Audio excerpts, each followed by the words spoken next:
Bonjour, je m'appelle Hélène Gervais et je suis conseillère en environnement chez Recyc Québec. Cette présentation a pour objectif de vous aider à vous familiariser avec l'économie circulaire. Mais d'abord, avant de parler d'économie circulaire, il faut parler d'économie linéaire. C'est le modèle économique dans lequel nous nous trouvons depuis la révolution industrielle. Ce modèle économique entraîne du gaspillage à tous les niveaux. Nous agissons comme si les ressources étaient infinies alors que nous savons qu'il en est tout autrement. Nous suivons une logique linéaire qui pourrait se résumer ainsi: extraire, produire, consommer, jeter. En effet, on extrait les ressources, les transforme, les distribue, les utilise et puis généralement les jette. Comme vous le voyez sur le schéma, il y a une surconsommation des ressources en amont et du gaspillage, de la pollution et des déchets en aval. Il y a également des pertes de ressources et d'énergie à chacune des étapes, qui sont représentées par les flèches que vous voyez qui se dirigent vers la Terre. Il est incontournable de revoir nos modes de production et de consommation pour extraire moins de ressources en amont, cesser d'en jeter en aval et réduire, voire éviter les rejets à chaque étape de la chaîne. Et c'est là qu'entre en jeu l'économie circulaire. Pour l'illustrer, voici le schéma de l'économie circulaire qui est utilisé au Québec. L'économie circulaire est un nouveau modèle économique qui vise deux grands objectifs. Le premier, à gauche de l'écran, repenser nos modes de production et de consommation pour réduire la consommation de ressources et protéger les écosystèmes qui génèrent ces ressources. Deuxièmement, à droite, vous voyez l'objectif: optimiser l'utilisation des ressources qui circulent déjà dans nos sociétés. Comme vous le voyez sur le schéma, il y a des boucles en cascade. Nous visons généralement les boucles les plus courtes et locales possibles, car plus nous transformons les ressources, plus nous perdons de la valeur et de l'énergie. Au Québec, le modèle d'économie circulaire regroupe 12 stratégies de circularité qui sont hiérarchisées selon leur capacité à préserver les ressources. Elles sont représentées par les 12 points sur le schéma. Regardons-les plus en détail. Dans le premier grand objectif, celui de réduire la consommation de ressources et préserver les écosystèmes, il y a trois stratégies de circularité. La première, l'éco-conception, et l'intégration des aspects environnementaux dès la conception des produits et des services de façon à minimiser les impacts durant tout leur cycle de vie. Dans une optique de circularité, les produits devraient être conçus pour utiliser moins de ressources, être durables, réparables, modulables, réutilisables, recyclables, à contenu recyclé ou même sans éléments toxiques.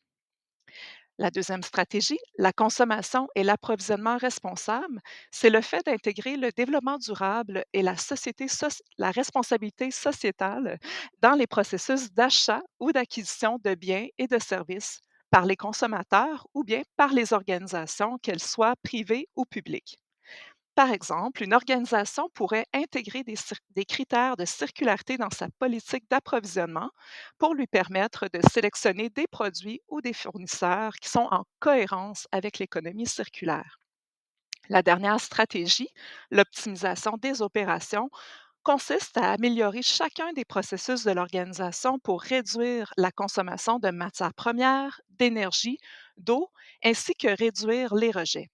À titre d'exemple, il pourrait s'agir de faire de l'efficacité énergétique ou encore d'intégrer les rejets à même le procédé de l'entreprise. Une fois que nous avons réduit à la source la consommation de ressources, nous cherchons à optimiser les ressources qui sont déjà en circulation. Le premier objectif est d'utiliser les produits plus fréquemment. Nous pourrions aussi dire intensifier l'usage des produits. En effet, certains produits ne sont pas utilisés à leur pleine capacité, comme les véhicules qui sont stationnés la majorité du temps. La première stratégie est donc l'économie collaborative qui mise sur le partage de biens entre plusieurs usagers, comme des outils, des espaces ou des véhicules. La location court terme, quant à elle, est l'utilisation de biens ou de services dans un cadre et une durée définis contre une rémunération. Il est possible de louer des espaces, des véhicules ou même encore des vêtements. Avec ces deux stratégies de circularité, il n'est plus nécessaire d'être propriétaire de certains biens. Il suffit de les emprunter ou les louer. Une fois que nous avons utilisé les produits à leur pleine capacité en intensifiant leur usage, il s'agit de prolonger la durée de vie des produits et des composants. Ce sous-objectif comporte quatre stratégies de circularité. Tout d'abord, il y a l'entretien et la réparation. L'entretien consiste à maintenir en bon état un produit, alors que la réparation permet de le remettre en bon état de fonctionnement. Par exemple, l'entretien des bâtiments est primordial pour les garder en bon état et ainsi prolonger leur durée de vie. Le don et la revente permettent la remise en circulation de biens usagés en les donnant ou en les vendant à une tierce partie. Le don et la revente peuvent se réaliser notamment avec les membres de son entourage, par le biais de centres de dons ou bien en ligne. Le reconditionnement consiste quant à lui à remettre à neuf un objet dans le but de le revendre. Cette stratégie implique parfois des opérations comme le désassemblement, le nettoyage et l'inspection du produit, de même que le remplacement de certains composants. Enfin, l'économie de fonctionnalité est un modèle d'affaires d'une organisation qui privilégie la vente de l'usage du produit plutôt que la vente du produit lui-même. On mise alors sur la performance d'usage. Les utilisateurs achètent donc la fonction, l'usage et non le produit. L'entreprise, en restant propriétaire de son produit durant toute sa durée de vie, a tout intérêt à l'éco-concevoir, à l'entretenir, le réparer et le récupérer à la fin de son utilisation. Par exemple, une entreprise peut proposer à ses clients un service d'éclairage plutôt que de leur vendre des luminaires. Le dernier bloc de stratégie vise à donner une nouvelle vie aux ressources. Une stratégie bien connue est l'écologie industrielle. Il s'agit d'un réseau d'entreprises et de collectivités qui sont maillées entre elles par des échanges de matières, d'eau ou d'énergie.